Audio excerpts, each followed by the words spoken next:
আজকের এই ক্লাসে জাস্ট আমরা একটা ভার্ব ব্যবহার করে বিভিন্ন এক্সপ্রেশন আমরা এখানে তৈরি করব। দেখো এখানে কি প্রত্যেকটা ভার্বের জায়গা আমরা অন্যান্য ভার্ব ব্যবহার করতে পারি। দেখো আমি খেলি, আমি খেলি, আমি খেললাম, আমি খেলেছি, আমি খেলেছিলাম, আমি খেলবো, আমি খেলতে পারি, আমার খেলা উচিত, আমি খেলতে পারতাম, আমি অবশ্যই খেলবো, আমি খেলতে চাই।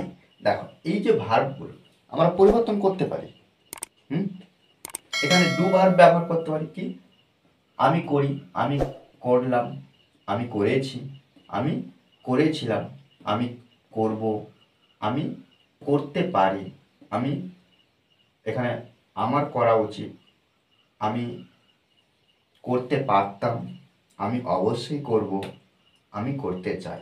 এর পরে কয়েকটি পার্ট আছে, কয়েকটি এক্সপ্রেশন আছে, আমরা পরের ক্লাসে আলোচনা করব। এখানে আমরা কিন্তু ইট ভার্ব, গো ভার্ব, রিড ভার্ব, এই ভার্বগুলো যত ভার্ব পাবো আমরা কিন্তু ব্যবহার করতে পারি এই ভার্বগুলোর পরিবর্তে।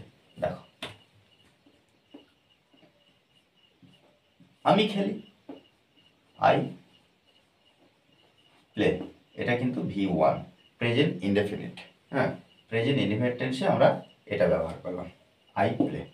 আমি খেললাম, তাহলে এখানে লিখতে পারি কি আই প্লেট, এটা V2 ব্যবহার করলাম পাস্ট ফর্ম, আই প্লেট। আমি খেলেছি, অর্থাৎ খেলার কাজ হয়ে গেছে, সেক্ষেত্রে আমরা লিখতে পারি আই হ্যাভ প্লেট। অর্থাৎ দেখো এখানে হ্যাভ হ্যাজের মধ্যে যখন একটা ব্যবহার করেছি আর এখানে এটা V3, আমাদের মনে রাখতে হবে যে হ্যাভ হ্যাজ ব্যবহার করার পরে তারপরে ডাইরেক্ট যে ভার্বটা বসে সেই ভার্বের 3 নম্বর ফর্ম অর্থাৎ পাস্ট পার্টিসিপল ফর্ম, অর্থাৎ এটা প্রেজেন্ট পারফেক্ট টেন্স। তাহলে প্রেজেন্ট ইনডেফিনিট টেন্স ব্যবহার হলো, পাস্ট ইনডেফিনিট, আর এটা প্রেজেন্ট পারফেক্ট টেন্স। আমি খেলেছিলাম, আই হ্যাড প্লেট, এটা কি এটাও V3, হ্যাভেজের পাস্ট রূপটা অর্থাৎ পাস্ট পারফেক্ট টেন্স, এটা কি পাস্ট পারফেক্ট টেন্স। আমি খেলবো, তাহলে এই যে ভার্বের সঙ্গে ব যুক্ত আছে, এই ব যুক্ত থাকার জন্য আমরা উইল ব্যবহার করব, আই উইল প্লে। দেখো এখানে আমাদের মনে হচ্ছে শ্যাল ব্যবহার হবে, কিন্তু এখন শ্যালটা ব্যবহার হয় না, না করলে কোনো অসুবিধা নেই। আমরা যখন ফিউচার অ্যাকশন দেখব প্রত্যেকটা ক্ষেত্রে আমরা যে কোনো সাবজেক্টের পরিপ্রেক্ষিতে আমরা কি করব, উইল ব্যবহার করব। আমি খেলতে পারি, আমি খেলতে পারি, সেক্ষেত্রে দেখো পারা ইংরাজি কি ক্যান, তাহলে আই ক্যান প্লে। দেখো এটা মডাল, আর মডাল ভার্বের পরে আমরা সবসময় V1 ব্যবহার করব, অর্থাৎ প্রেজেন্ট ফর্মে ভার্বের প্রেজেন্ট রূপটা বেস ফর্ম। আমার খেলা উচিত, তাহলে উচিত অর্থ আমরা শুড ব্যবহার করব, তাহলে আমার খেলা উচিত, তাহলে আই শুড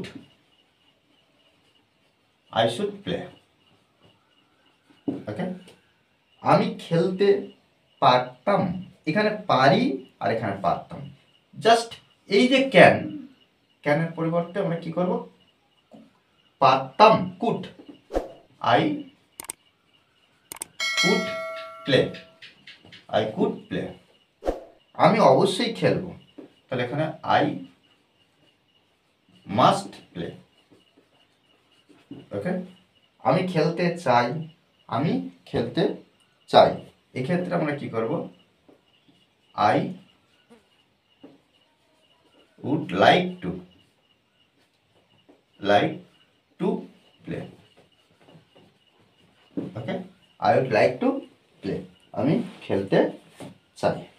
দেখো এইভাবে কিন্তু আমরা খুব সহজভাবে এই এক্সপ্রেশনগুলো কিন্তু ব্যবহার করতে পারি ইংলিশে। আমাদের অনবরত প্র্যাকটিস করতে হবে, মনে রাখতে হবে যে প্র্যাকটিসের বিকল্প কিছু নেই।